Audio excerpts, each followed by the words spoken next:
to understand the problem, because the big picture is necessary to understand the solution, you see. The pay-as-you-go problem has these two problems. So what I discovered 30 years ago was that given that there was this problem, the only solution was to make what is called a paradigm change. That is, not only to change the retirement age a little, because of course you can increase the retirement age, I understand Bulgaria is doing it, and then you can prolong the agony of the pay-as-you-go system. Or you can increase the payroll tax, and then you have a little more money, and you can eliminate some fraud in disabilities, and then you have a little more money. Yes, there are many, many ways of prolonging the agony of a sick man and of a sick system. But regrettably, that is not a long-term solution.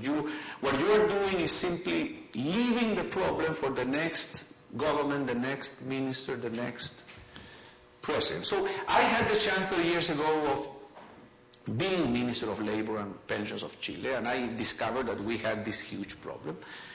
I could also have done some cosmetic changes, you see.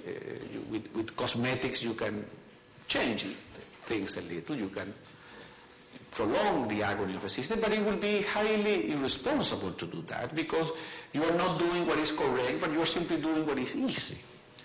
And I believe that the only moral justification for having some degree of power in a country over your own citizens is to use that power to do what is correct, what is clearly the right thing to do. Any other use of power, in my view, is immoral, you see, because nobody should have really power over citizens except to do what is for the common good.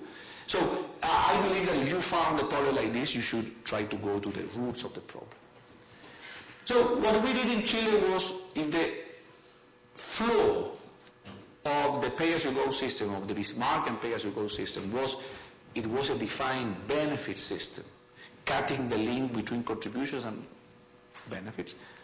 I decided to give every worker the option, the free choice, incidentally, to go toward what I call not a defined benefit system, but a defined contribution system. A defined contribution system is one in which what you define is how much of your wage you are going to save for retirement.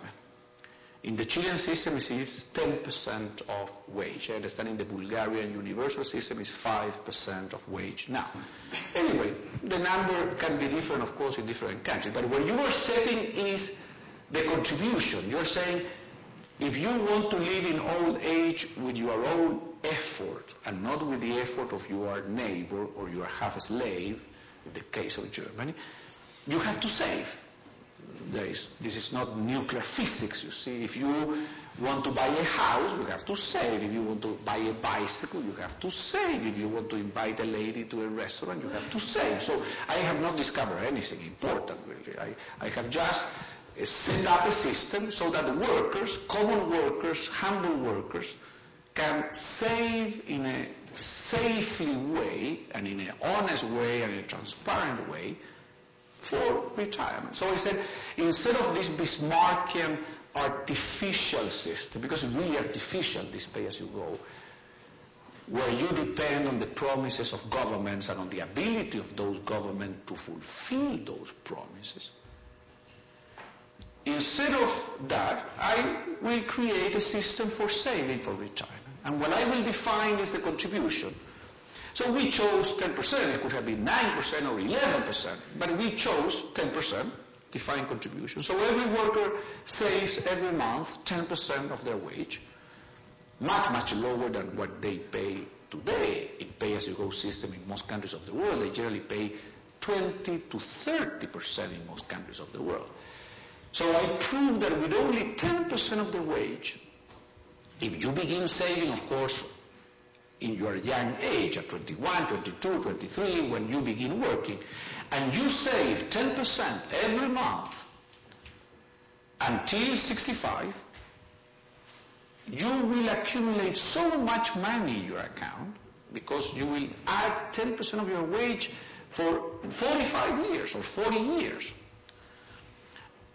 So as long as you don't lose money, even if you have a small rate of return. I remember that when we did the initial calculations in Chile, we used a 4% rate of return. Even with a 4% rate of return, if you save for 45 years or 40 years, you will accumulate a lot of money at 65.